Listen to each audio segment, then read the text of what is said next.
नमस्कार दर्शक बंधु आसतु आज आम तैयारी करबा ढाबा स्टाइल पनीर। ढाबा स्टाइल पनीर तैयारी करबा पई आवश्यक सामग्री पनीर 200 ग्राम, गोटे टमाटो, गोटे कैप्सिकम और दुईटी पियाज, जीरा, तेजपत्र, कंचा लंका, दालचीनी, गुजराती, लवंग, अलैच, चीनी, गोलमरीच गुंड, स्वाद अनुसार लुण, हलदी गुंड, धनिया गुंड, जीरा गुंड, लंका गुंड, कस्तूरी मेथी, काश्मीर लंका गुंड, गरम मसला, अदा रसुण पेस्ट, टमाटो, क्षीर सर और पनीर रो पेस्ट, रिफाइन तेल। प्रथमे गैस ऑन करी कड़ाई रे 2 ରୁ 3 चामच तेल गरम करिबा। तेल टिके गरम होई गले सेथिरे पनीर को भाजिबा। पनीर टिके गोल्डन हेबा परे गोटे प्लेट को काढ़ी रखी देबा।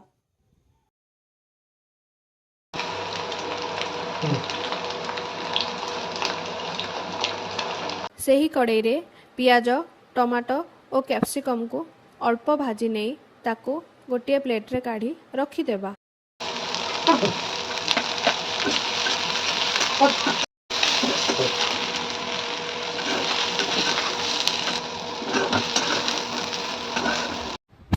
आउ गोटे कड़ाई बसाई सेथिरे 4 ରୁ 5 चामच रिफाइन तेल देबा।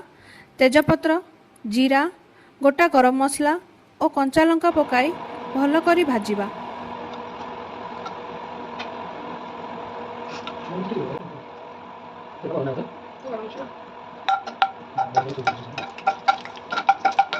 तरकारी रो टेस्ट को बैलेंस करिबा पई आमे टिके चीनी पकाई ताको भल भाबरे गोळेई नबा।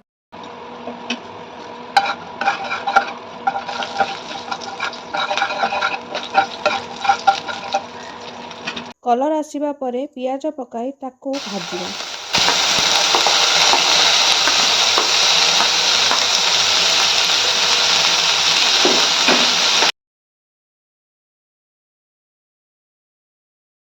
पियाज गोल्डन ब्राउन होई आसीबा परे सेथिरे अदा रसुण पेस्ट पकाई ताको भल भाबरे जारिबा।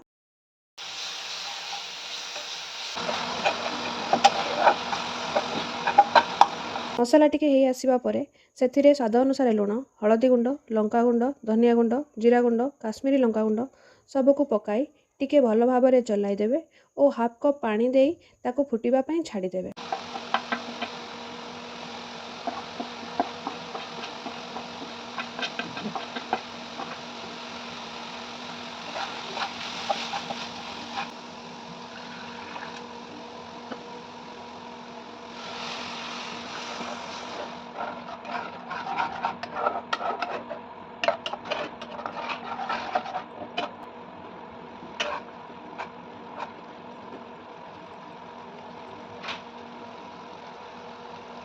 गैस टी को लो मीडियम फ्लेम रे रखिए। मसला टिके हेई गला परे सेथिरे रखिथिबा टमाटो पेस्ट को पकाई भल भाबरे चलाइबे।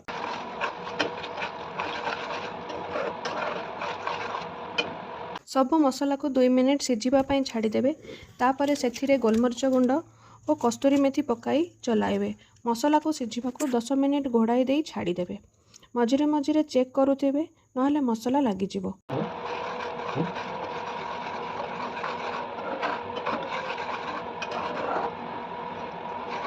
10 मिनिट पर ढांकुणी खोली देखिए मसलार तेल बाहरी जाइए।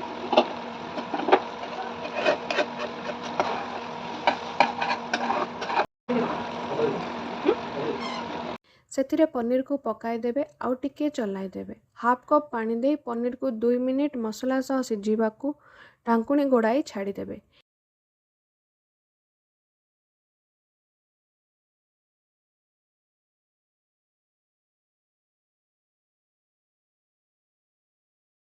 एबे 2 मिनिट होई गलानी। घोड़णी काढ़ी अलगा रखिथिबा कैप्सिकम, पियाज और टमाटो भजा को सेही पनीर रे पकाई चलाई देबे।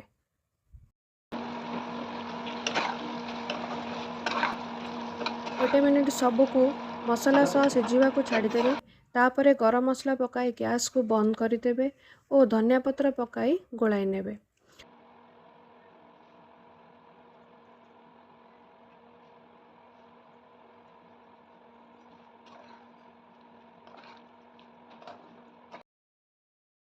सर्विंग प्लेट को काढ़ी ଧନିଆ ପତ୍ରରେ ସଜାଇ ଗରମ ଗରମ ସର୍ଭ କରନ୍ତୁ ଢାବା ଷ୍ଟାଇଲ୍ ପନିର।